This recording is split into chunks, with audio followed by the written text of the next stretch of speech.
Ben, thank you very much for joining us on AU Manufacturing Conversations. Good to meet you and good to have you on the program. You too, great to be here. First question, as it always is how did you get here and what do you make? So EPE is a group of companies based in Brisbane. Our purpose is to enable and protect people in hazardous environments. We do a lot of different things around protecting people, predominantly the Australian Defence Force, New Zealand Defence Force, and emergency services, people across the country. And we also work with other international partners. So the sort of products we have are chemical, biological, radiological, and nuclear protection, bomb suits. We also sell a lot of robots and we sustain a lot of those robots as well here in Brisbane. So we've got several hundred robots that we supply and sustain for the Australian Defence Force, as well as thousands of different sensors which are used by our Defence Force people to keep safe and do their jobs in hazardous environments that they work in. Our group of companies, we've also got an innovation company, and I lead that company here. And in there, what we're focused on is novel capabilities which give competitive advantage to our Australian Defence Force personnel, emergency services, and industry as well. So things like complex integrations of robotics and autonomous systems with what Defence calls C4ISR, so sensors and command and control and radios, artificial intelligence and other tools which help people achieve more with those technologies while staying safe. It's probably a good way to put it all, yeah. There's lots of different stuff we're doing there. We're also commercialising products, new things with CSIRO. So we work with research organisations, CSIRO, Defence Science Technology Group and other universities to develop new things and to work closely with our customers to understand their problems and how they actually need these things solved in novel ways which give them a benefit in keeping them safe. Right. We had a little chat before the tape was rolling and your career was sprawling and quite fascinating and unusual to hear that you were at CSIRO of all places. Yeah. But that's probably not too relevant to this conversation. Let's just focus in on how you joined EPE via Data 61, the connection there, please. Yeah, sure. So, I guess probably the last more than a decade, my focus has really been about innovation, strategy, leadership of organisations, and all R&D should be a strategic conversation. It should be at the core of the strategy for an organisation. It's about having a good view about what your future that you want to create looks like and the capabilities that you need to do that, and then try to work in the delta between what you have today and what you need to actually make that real. So CSIRO, I was the leader for enterprise defence and national security there. Got to work with some of Australia's and actually the world's leading engineers and researchers in a whole range of novel technologies in Data 61, but also across the breadth of CSIRO and partners in Defence Science Technology Group and universities. I was on the board for the cybersecurity CRC for a couple of years as well and spent some time as an executive in their mid-term strategy refresh, which is pretty normal for CRCs. So I've been working with enterprises because industry research collaboration is what grows prosperity for countries. I'm really interested in impact. And that's the privilege of working at a place like CSIRO, that you do get to have that. I'm not a researcher. I'm not an engineer. My job's to help those smart people to have impact. And companies, organisations are the way that we get that prosperity growth. And we need SMEs, small to medium enterprises, that drive that. And the reality is the M's, the medium-sized companies like EPE, these are the companies that have got some stability in their growth. They've figured out the problems they solve. They understand their customers very well. They're really customer-centric, and they're working with research organisations so that innovation is core to strategy, and that's where the jobs growth happens. That's where the economic growth happens for our country, and that's where we get these future pathways for the next generations of Australians to live great lives and create value here in our country. Let's talk a little bit more about CSIRO and its impact and what you do here. I noticed downstairs when we're looking at some of the autonomous systems. Yeah. There was some CSIRO DNA there in the Wildcat spin-off technology, sensor packages and in interfaces and some other things. Tell me about sort of some of the linkages between EPE and CSIRO now. Well, we're fortunate to have great collaboration agreements with CSIRO. You know, the I part of CSIRO is industry, and a lot of people don't realise that. Their job is to enable industry to have impact and to grow, to compete well on the world stage. We partner with different parts of CSIRO, so we work with the manufacturing side for some novel capabilities for defence. We partner with Data 61 as an early adopter program partner for exploring some of their robotics and autonomous systems capabilities and how they can be used to create value for our customers in different ways. Some of those technologies were created in the process of working with the United States Defence Advanced Research Projects Agency, DARPA. And I used to lead the CSIRO DARPA relationship, so that was a nice link for us into here. Other things that we were doing there that we've started to partner with CSIRO Data 61 to explore on include cyber assurance of autonomous systems. CSIRO is a world leader in this work and has been working internationally to develop these types of capabilities. My personal interest is how do we get these great things that we've helped get other countries invest in, that Australia owns, inside a research organisation that we all own as citizens, that we can get that into industry and we can start to create value for the country through that.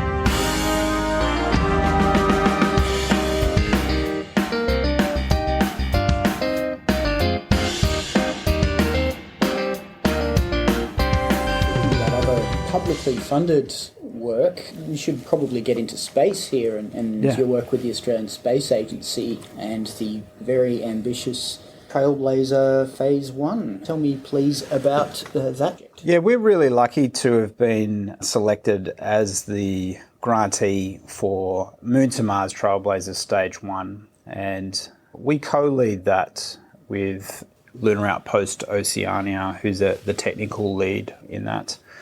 The job is to design Australia's first lunar rover to go to the moon in as early as 2026. So there are two consortia, us and another one. We're really fortunate to have some great partners like Lunar Outpost, Northrop Grumman, RMIT, Melbourne University, Adelaide University, ANU, and a bunch of SMEs as well who are building some great new things like Innovor Technologies and Element Robotics. Each of those guys are working in space and autonomy. And we're really focused on, in our consortium, we see it as a national mission to bring the best that Australia has into this international opportunity, which is the Artemis program. The Artemis program is an agreement between a whole bunch of different countries, including Australia and the US, Canada and others, to head towards the moon to explore and then over time head towards Mars. And the job of the lunar rover is, if we're selected for stage 2, which is to actually build it and then run the mission, is to send a rover to the moon so that it can sample regolith, which is moon dirt, and try to understand how much oxygen is there. We know there is. And the oxygen's important because if we can find oxygen there and we can process it appropriately, we can now create fuel for rockets on the moon, or we can create atmosphere there to send people there as well.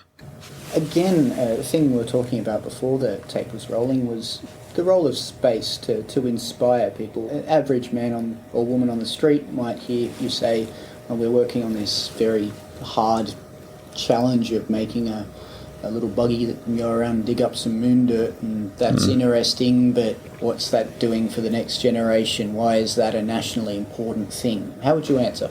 Yeah, well, look, why I personally like it is because all of the technology that we're developing through the Moon to Mars Trailblazer Stage 1 with the design of the lunar rover, all of that technology is applicable here on Earth. So we'll create a couple of rovers if we're selected to build them. One to go up onto the moon, one to stay here. But all of the technology around cameras, autonomy, machine learning, traversing unstructured terrain that's unpredictable, working in a hazardous environment. So the moon and space is one of the most inhospitable places in the solar system.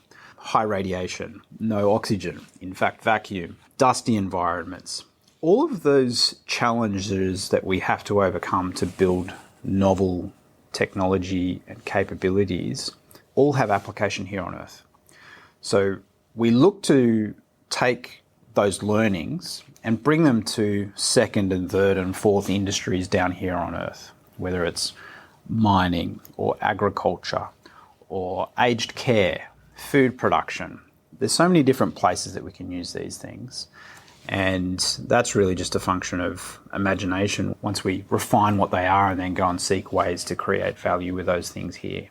So space is important for everyone, and people may not realise that. If we didn't have access to space, which is really important for Australia, for its own, autonomy, and we won't have the information that helps us to grow food the right way, weather information. We won't have the communications that we currently have. The economy won't work the way that it currently works. It would be like World War II, like the 1940s before space was actually developed and growing. So space is important for all of us in Australia. Even if we don't think we touch it, we do touch it in all these different ways every day. From, the food we put in our mouth to picking up our mobile phone and calling a relative on the other side of the planet or sending an email somewhere. So we're really glad to be involved in it because we think Australia's got a big role to play in this. And we want to make sure that Australians have the opportunity to be a part of the process as well. So we're running a Big Dipper challenge currently. And this is an opportunity for people in Australia to design a regolith sampling mechanism. So a scoop or something which can be attached to our lunar rover. We may not use the design, but we can be inspired by those designs. And we think great ideas come from so many different places. So if anyone has an idea on that stuff, go to elo2.au and you can learn about how to get involved with the Big Dipper Challenge. We also just launched for kids the Little Dipper Challenge. And that's really about inspiring the next generation of Australians with this cool stuff about space. And it's an opportunity for those kids to actually put together their own designs. If they've got some, a bit of paper and some crayons, great, put it together, or even Lego, take some photos of it. You can upload those and we'll showcase those great ideas from Australians on our website. And on the Big Dipper Challenge is an opportunity to potentially be awarded some cash for some great designs too. Lastly, I'd like to ask you the question we ask all our guests in closing, and that is, what's an issue within manufacturing that isn't getting the attention it deserves currently? Well, this is a really tricky one because I think there's probably half a dozen I could run through very easily. I might just try to limit myself to maybe two or three. I couldn't do just one. Capital's really important, and how we feel about capital. Australia is quite conservative with its investment. We care a lot about return of investment before return on investment. And that's a real risk aversion. And now that's not because we're scaredy cats. It is a bit about how our economy works and our proximity to markets, how big our market is here. So there's some challenges there. I think being bold is important and being able to partner well with research. Just last month, the Global Innovation Index was released. Australia's ranked 24th. And the good news is we went up from 25th last year. We overtook New Zealand. But I don't think that's good enough. And I know we can do better. We have some of the best universities and researchers in the world. And we've got a rich society. We may all be feeling challenges around inflation at the moment. But we have some of the best intellectual resources and people in the world here that if we can tap into them, we can partner with them, we can outperform the biggest economies in the world. So I'd like to see us do more of that.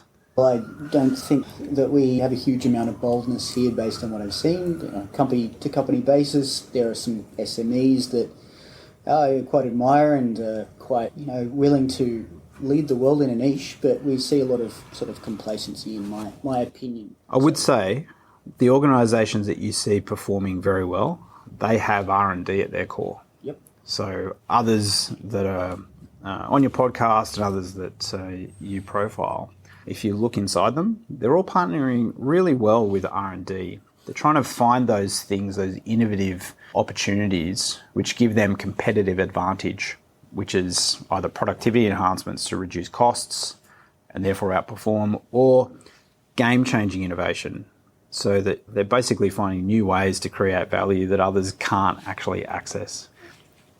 It's a creative, risk-taking approach, which we do well in Australia, but there's a secret sauce in working with R&D well. And I think all those companies do that really well. I'd agree with that, and I'd agree that they tend to also have the, not just R&D for its own sake, but R&D based on a pretty good understanding of a customer problem. And that doesn't come easy, and that takes time and takes an acceptance of risk as well. Yeah, it takes exactly. a lot of things, basically. Innovation is not easy. But anyway, we could talk about a lot more besides space, risk appetite and a million other things, but we only have a limited amount of time here and we're fresh out of it. And Ben, thank you very much for taking the time, and lovely to meet you. Thanks, mate.